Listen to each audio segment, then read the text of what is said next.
কোরআনকে হিফজ করার কথা আল্লাহ সুবহানাহু ওয়া তাআলা এখানে বলেছেন যে সূরা কাহাফের 10 আয়াত হিফজ করার কথা। যে ব্যক্তি সূরা কাহাফের প্রথম 10 আয়াত, অন্য আয়াতে শেষ 10 আয়াত মুখস্থ করবে, মান হাফিজা 10 আয়াতিন মিন আউয়ালি সূরাতিল কাহাফ ওয়া ফি আয়াতিন আখির সূরাতিল কাহাফ, যে ব্যক্তি সূরা কাহাফের প্রথম 10 আয়াত মুখস্থ করে নিবে, মুখস্থ করে তেলাওয়াত করবে, প্র্যাকটিস করবে, অনুশীলন করবে, আবৃত্তি করবে, তেলাওয়াত করবে, উসিমা মিনাদ দাজ্জাল আও উসিমা মিন ফিতনাতিদ দাজ্জাল, তাকে দাজ্জালের ফিতনা থেকে তাকে রক্ষা করা হবে। দাজ্জাল শুধু প্রধান দাজ্জাল ছাড়াও অনেক দাজ্জালুনা কাজ্জাবুনা আখিরি জামানায় আসবে, সকল জামানায় আসবে। হাদিসে আসছে ইয়াকুনু ফি আখিরিজ জামান দাজ্জালুনা কাজ্জাবুন, অনেক দাজ্জাল মিথ্যাবাদী আসবে।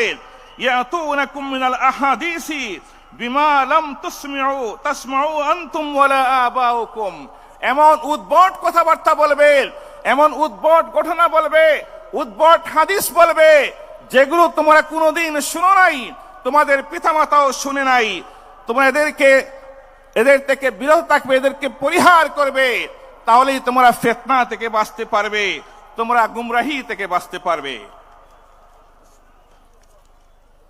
সম্মানিত হাজিরিন, আল্লাহ সুবহানাহু ওয়া তাআলা এই সূরা ফাতহের এখানে বলেছেন ইন্নাহুম ফিতয়াতুন আমানু বিরাব্বিহিম, ইন্নাহুম ফিতয়াতুন আমানু বিরাব্বিহিম ওয়া জিদনাহুম হুদা, নিশ্চয়ই তারা ছিল কয়েকজন যুবক। ঘটনা হচ্ছে ঈসা আলাইহিস সালামের জন্মের 250 বছর পরে, 250 খ্রিস্টাব্দে আনুমানিক, রোমান সাম্রাজ্যের একটি অংশে একজন বাদশা ছিলেন দাকিয়ানুস, যার আমলে প্রচুর মূর্তি পূজা হতো, জুলুম নির্যাতন চলতো। আল্লাহর কি কেরেশমা, ওই দাকিয়ানুস বাদশার সভাসদ থেকে রাষ্ট্রীয় কর্মকর্তার কিছু ছেলে মেয়ে, কিছু যুবক, তারা গোপনে গোপনে ইসলাম গ্রহণ করে ফেললো, তাওহীদে বিশ্বাসী হয়ে গেল, তারা মূর্তি পূজাকে অস্বীকার করল। যুবকরা, যুগে যুগে যুবকরাই বাতাসের গতি পাল্টে দিতে পারে। যুবকরাই ঘূর্ণিঝড়ের সামনে, বাতিলের নির্যাতনের ঘূর্ণিঝড়ের সামনে বুক পেতে দাঁড়াতে পারে। যুবকরাই পাহাড় পর্বত, নদী সাগর সবকিছু পাড়ি দিয়ে বিজয়ী বেশে অগ্রসর হয়ে পৃথিবীর মানচিত্র পরিবর্তন করতে পারে, ঠিক কিনা? এরকম কিছু যুবক তারা একত্রিত হলেন। বাদশার কাছে খবর গেল, বাদশা তাদেরকে ডেকে আনলেন, বললেন আমি খবর পেয়েছি তোমরা গোপনে গোপনে আমার রাষ্ট্রের বিরুদ্ধে চলে গেছো, নতুন এক ধর্ম তোমরা বিশ্বাস করেছো, তোমাদের এত বড় সাহস। বাদশা 3 দিন সময় দিলেন, যেহেতু তোমরা আমাদের সন্তান, আমাদের সভাসদেরই তোমরা সন্তান, মানু বিরাব্বিহিম ওয়া জিদনাহুম হুদা, নিশ্চয়ই তারা ছিল কয়েকজন যুবক, তারা তাদের রবের প্রতি ঈমান এনেছিল এবং আমি রব্বুল আলামিন তাদের হেদায়েতের পথটাকে প্রশস্ত করে দিয়েছিলাম। ওয়ারাবাতনা আলা কুলুবিহিম ইয কামু, আল্লাহ বলেন এবং আমি তাদের অন্তরটাকে দৃঢ় করে দিয়েছিলাম, মজবুত করে দিয়েছিলাম। জুলুম নির্যাতনের সামনে, বাতিলের রক্তচক্ষুর সামনে, রাইফেলের সামনে, বেনটের সামনে যারা বুক পেতে দাঁড়াতে পারে তাদের অন্তরকে দৃঢ় করে দেন তিনি কে? তিনি আল্লাহ সুবহানাহু ওয়া তাআলা। আল্লাহ বলেন ওয়ারাবাতনা আলা কুলুবিহিম ইয কামু, যখন তারা বাদশার সামনে দাঁড়ালো, বাদশার সামনে বাদশার মুখের উপর তারা বলল, আমরা ওই মূর্তি পূজায় বিশ্বাস করি না, আমরা ওই আপনাদের অনর্থক ইবাদতের মধ্যে লিপ্ত হতে পারবো না। আমরা এমন রবকে স্বীকার করেছি যিনি আসমান জমিন সকল কিছুর রব, পালনেওয়ালা। তারা স্পষ্ট বলে দিল রব্বুনা রব্বুস সামাওয়াতি ওয়াল আরদ লান নাদ'উ মিন দুনিহি ইলাহা, আমরা কখনোই আল্লাহকে ছাড়া অন্য কাউকে ইলাহ আমরা মানতে রাজি নই। আমরা তোমাদের এই দেশের যে মূর্তি পূজা চলছে, যে ডং তামসা চলছে, যে জুলুম নির্যাতন চলছে, একদুর বিরুদ্ধে আমরা দাঁড়িয়ে যাব। আমরা আল্লাহ ছাড়া অন্য কাউকে আমরা মানব না। তাহলে এটা হয়ে যাবে মারাত্মক গর্হিত কাজ, এটা আমরা করতে পারি না। সম্মানিত হাজিরিনে কেরাম, আল্লাহ পাক বলেছেন ফিতিয়াতুন, কিছু যুবক। যুগে যুগে এভাবেই যুবকরা সকল আন্দোলন সংগ্রামে নেতৃত্ব দিয়ে সমাজ পরিবর্তনের নিয়ামক শক্তি হিসাবে আবির্ভূত হয়েছে। আমরা দেখি নবী করিম সাল্লাল্লাহু আলাইহি সাল্লামের সময়ে যারা তার সাথী সঙ্গী হয়ে ইসলামকে বিজয়ের পথে ভূমিকা রেখেছিলেন, তাদের অধিকাংশই ছিলেন যুবক। কারা ছিলেন? যুবক ছিলেন। আমরা দেখেছি আল্লাহ নবীর যারা সঙ্গী সাথী, যেমন আশারায়ে মুবাশশারা, কয়জন? 10 জন জান্নাতের সুসংবাদ প্রাপ্ত। عن عبد الرحمن بن عوف قال قال رسول الله صلى الله عليه وسلم والزبير في الجنة وطلحة في الجنة وابن عوف في الجنة وسعد في الجنة وسعيد بن زيد في الجنة وأبو عبيدة بن الجراح في الجنة। الله أكبر। এই যে 10 জন সাহাবীর নাম বলা হলো, প্রথম 4 জন হচ্ছেন খুলাফায়ে রাশিদিন। প্রথম হচ্ছে আবু বকর রাদিয়াল্লাহু আনহু, তার বয়স ছিল ইসলাম গ্রহণের সময় 37 বছর, যুবক। ওমর ইবনে খাত্তাব ছিলেন 27 বছর। উসমান ইবনে আফফানের বয়স ছিল 34 বছর। আলী রাদিয়াল্লাহু আনহুর বয়স ছিল মাত্র 10 বছর। বাকি 6 জন, এর মধ্যে সর্বনিম্ন বয়স হচ্ছে তালহা রাদিয়াল্লাহু আনহু, তার বয়স ছিল 14 বছর। আর সর্বোচ্চ হচ্ছেন আব্দুর রহমান ইবনে আউফ, তার বয়স ছিল মাত্র 30 বছর। বাকি সবাই এই 15, 16, 17, 27 বছরের মধ্যে সীমাবদ্ধ। সম্মানিত মুসল্লিয়ানে কেরাম, এছাড়াও আল্লাহ নবীর অনেক সাহাবী যারা যুবক বয়সে, কিশোর বয়সে ইসলাম গ্রহণ করে ত্যাগ তিতিক্ষার নজির স্থাপন করেছিলেন, তার মধ্যে অন্যতম হচ্ছেন হযরতে মুসআব ইবনে উমাইর রাদিয়াল্লাহু আনহু, যিনি ওই মক্কার সবচেয়ে ধনাঢ্য ফ্যামিলির সন্তান হয়েও ইসলামের জন্য বাড়ি ঘর ধন সম্পদ সবকিছু পরিত্যাগ করে আল্লাহ নবীর সঙ্গী হয়েছিলেন। এবং আল্লাহ নবী তাকে মদিনায় পাঠিয়ে দিয়েছিলেন কোরআন শিক্ষা দেওয়ার জন্য। হযরতে বারা ইবনে আজিব বলছেন, আউয়ালু মান কাদিমা আলাইনা মিন আসহাবি রাসূলিল্লাহি সাল্লাল্লাহু আলাইহি ওয়াসাল্লাম মুসআব ইবনে উমাইর ওয়া ইবনে উম্মে মাকতুম রাদিয়াল্লাহু আনহুমা ফাজআলা ইউকরিআনিনাল কুরআন। সর্বপ্রথম এই ত্যাগ তিতিক্ষায় উত্তীর্ণ সাহাবী মুসআব ইবনে উমাইর রাদিয়াল্লাহু আনহুকে আল্লাহ নবী তার অ্যাম্বাসেডর করে, তার দূত করে, কুরআনের শিক্ষক করে মদিনায় পাঠিয়ে দিয়েছিলেন। এবং মদিনায় তারই হাতে ইসলাম গ্রহণ করেছেন আরেক যুবক, ইসলামের সিংহ শার্দুল হযরতে সাদ ইবনে মুআজ আল আওসি আল আশআরি রাদিয়াল্লাহু আনহু,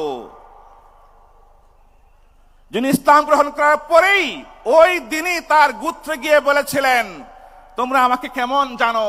তারা বলেছিলেন যে আমরা আপনাকে আমাদের সর্দার জানি, আপনি আফদালুনা ওয়া সাইয়্যিদুনা নাকিবাতান, আপনি আমাদের সর্দার, আপনি আমাদের শ্রেষ্ঠ নকিব। তখন তিনি বলেছিলেন, তাহলে আজকে আমি সত্যের সন্ধান পেয়েছি, আজকে তোমাদের প্রত্যেকটা পুরুষ ও মহিলা তাদের সাথে আমি কখনো কথা বলবো না, যদি না তারা আজকের মধ্যেই এই ঘোষণা দেয় লা ইলাহা ইল্লাল্লাহ মুহাম্মাদুর রাসূলুল্লাহ। তার ঘোষণাতে ওই দিনের ভিতরেই তার গোত্রের সবাই কালিমা পড়ে মুসলমান হয়ে গিয়েছে, বলি সুবহানাল্লাহ। এরকম সিংহ শার্দুল সাহাবী হযরতে সাদ ইবনে মুআজ ইসলাম গ্রহণ করেছেন মাত্র 31 বছর বয়সে। কত বছর বয়সে? 31 বছরের তাগড়া যুবক। এবং তার শাহাদাত হয়েছে, মৃত্যুবরণ করেছেন 36 বছর বয়সে। মাত্র 5 বছরের ইসলামী জিন্দেগি। খন্দকের যুদ্ধের পরে জিবরিল আমিন আকাশ থেকে সবুজ পাগড়ি পরিধান করে আল্লাহর নবীর দরবারে এসে বললেন, ইয়া রাসূলুল্লাহ, ইয়া হাবিবাল্লাহ, পৃথিবীতে এমন কি ঘটেছে, কি ঘটেছে পৃথিবীতে? মান হাযাল আব্দুস সালিহ আল্লাযী মাতা ফুতিহাত লাহু আবওয়াবুস সামাই ওয়া তাহাররাকা লাহুল আরশু। ইয়া নবী আল্লাহ, ইয়া হাবিবাল্লাহ, দুনিয়াতে এমন কি ঘটলো? ওই এমন পুণ্যবান ব্যক্তিটি কে যার মৃত্যু হয়েছে এবং যার মৃত্যুর কারণে আকাশের সমস্ত দরজা খুলে দেওয়া হয়েছে বা আল্লাহর আরশটা কেঁপে উঠেছে। আল্লাহর হাবিব বুঝতে পারলেন তার প্রিয় সাহাবী সাদ ইবনে মুআজ রাদিয়াল্লাহু আনহু ইন্তেকাল করেছেন। দৌড়ে গেলেন সেই সাদ ইবনে মুআজ রাদিয়াল্লাহু আনহুর দাফন করার জন্য। সেখানে অনেক ঘটনা ঘটলো। দেখা গেল সেই সাদ ইবনে মুআজের জানাজায় আকাশ থেকে 70,000 ফেরেশতা নেমে এসেছিলেন, সুবহানাল্লাহ, যারা এর আগে পৃথিবীতে আগমন করেন নাই। কারণ কি ছিল? কারণ ছিল সাদ ইবনে মুআজ ইসলামের জন্য, আল্লাহর দ্বীনের বিজয়ের জন্য, কুরআনের রাজ কায়েমের জন্য, ইসলাম প্রতিষ্ঠার জন্য বদরের যুদ্ধে, উহুদের যুদ্ধে, খন্দকের যুদ্ধে জান বাজি রেখে যুবকদের সর্দার হয়ে ভূমিকা রেখেছিলেন। আমরা দেখি বদরের যুদ্ধে আল্লাহর নবী যখন মুখোমুখি হবেন, পরামর্শ করলেন মুহাজিরদের সাথে, আনসারদের সাথে, কি করা যায়, কিভাবে যুদ্ধ করব, আপনারা কি রাজি আছেন? মুহাজিরদের পক্ষ থেকে পরামর্শ আসলো, সবাই পরামর্শ দিলেন, ঠিক আছে আমরা আছি। এবার আনসারদের পক্ষ থেকে পরামর্শ, وأعطينا على ذلك وسوقنا ومواعيدنا, এবং আমরা এই কথার উপর আমাদের অঙ্গীকার প্রদান করেছি এবং আমরা শপথ গ্রহণ করেছি।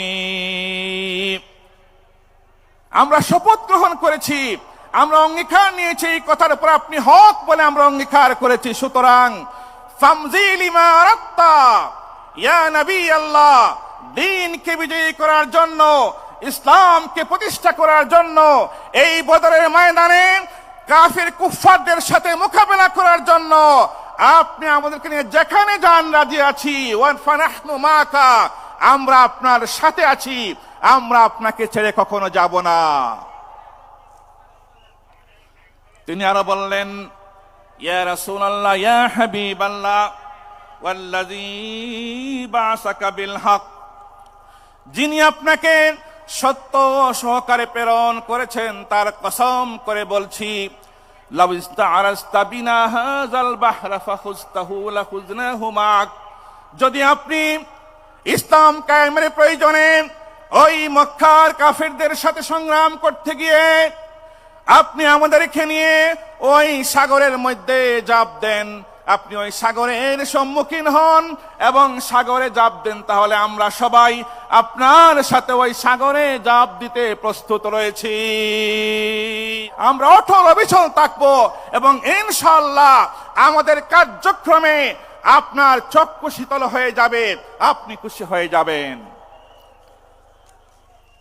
সম্মানিত মুসল্লিয়ানে কেরাম, এইভাবে যুগে যুগে যুবকরাই ইসলামের বিজয় ছিনিয়ে এনেছেন। আমরা দেখেছি আসহাবে কাহাফের এই যে যুবকদের কথা বলেছিলাম, সেই যুবকরা আপাতত তারা যখন দেখলেন যে ঈমান বাঁচানো যাবে না, জোর করে মূর্তি পূজা করানো হবে অথবা শেষ করে দেওয়া হবে, জন্য তারা বের হয়ে গেলেন পরামর্শ করে, এবং তারা বললেন, বের হয়ে তারা আল্লাহর কাছে দোয়া করলেন, রব্বানা আতিনা মিন লাদুনকা রাহমা, রব্বানা আতিনা মিন লাদুনকা রাহমা ওয়া হাইয়্ লানা মিন আমরিনা রাশাদা। হে আল্লাহ, এই জালিম বাদশা আমাদেরকে শেষ করতে চাচ্ছে, আমরা চলে এলাম সেখান থেকে, আমরা এই গুহায় একটু আশ্রয় নিলাম, আমরা আপনার রহমত চাই, আপনার নুসরত চাই, এবং আমাদের সমস্ত কাজকে আপনি সঠিকভাবে আঞ্জাম দিয়ে দেন, সঠিক ফয়সালা আপনি করেন। আল্লাহ পাক সঠিক ফয়সালা করলেন। তাদের এই নিয়তের কারণে, তাদের এই ইস্তেকামতের কারণে আল্লাহ সুবহানাহু ওয়া তাআলা খুশি হয়ে তাদেরকে এই গুহার মধ্যে ঘুম পাড়িয়ে দিলেন। 309 বছর পরে ঘুম যখন ভাঙলো, তখন জানা গেল এই জালেমরাই পৃথিবী থেকে বিদায় হয়ে গিয়েছে। এখানে ইসলামী স্টেট হয়ে গেছে, তাওহীদের বিজয় ঝান্ডা উত্তোলিত হয়েছে, বলি সুবহানাল্লাহ। এভাবেই যুগে যুগে যখন যুবকরা এগিয়ে আসে, হয়তো কোন সময় জালেমদের চক্ষুশূল হয়ে তারা কিছু আশ্রয় নেয়, কিছু বাড়িঘর ছেড়ে দেয়, ব্যবসা বাণিজ্য ছেড়ে দেয়, জেলে পুড়ে রিমান্ডে নির্যাতন সহ্য করে, কিন্তু তাদের দোয়ার কারণে, তাদের ইসলামের উপর ইস্তেকামতের কারণে, ঈমানের কারণে তারা এক সময় আল্লাহর সাহায্য প্রাপ্ত হয় এবং বিজয় তাদের পদচুম্বন করে, ঠিক কিনা? সম্মানিত হাজরিনে কেরাম, আমরা দেখেছি যে আমাদের এই যে আঞ্জুমানের মাহফিলের যে আমাদের হৃদয়ের স্পন্দন, সেই আল্লামা শহীদ আল্লামা সাঈদীকে তারা 13 বছর তারা জেলে বন্দী করে রেখেছিল, কিন্তু সেই বন্দী করে তিনি যে ইসলামের কোরআনের আলো প্রজ্বলিত করে গিয়েছিলেন, নির্যাতন করেছে, জুলুম করেছে। ইমাম আবু হানিফাকে জেলে পুরে তারা আমাদেরকে এই ফিকার সম্পদ থেকে বঞ্চিত করতে পারে নাই, নাকি পেরেছে? পারে নাই। ইমাম বুখারীকে নির্বাসিত করে তারা আমাদেরকে সহিহ হাদিসের তুরাস থেকে বঞ্চিত করতে পারে নাই, নাকি পেরেছে? পারে নাই। ইমাম ইবনে তাইমিয়াকে নির্যাতন করে, কারাবন্দী করে তারা উলুমে ওয়াহির সম্পদ থেকে আমাদেরকে বঞ্চিত করতে পারে নাই। যে ওয়ারাবাতনা আলা কুলুবিহিম ইয কামু, যখন দাঁড়িয়ে যাবে, যখন সামনে এগিয়ে যাবে, যখন ময়দানে এগিয়ে যাবে, আল্লাহ সুবহানাহু ওয়া তাআলা অন্তরকে মজবুত করবেন, তার রহমত আসবে, তার নুসরত আসবে এবং বিজয় আমাদের কপাল চুম্বন করবে। নাসরুম মিনাল্লাহি ওয়া ফাতহুন কারীব ওয়া বাশশিরিল মুমিনিন। ওয়াসসালামু আলাইকুম ওয়া রাহমাতুল্লাহি ওয়া বারাকাতুহু।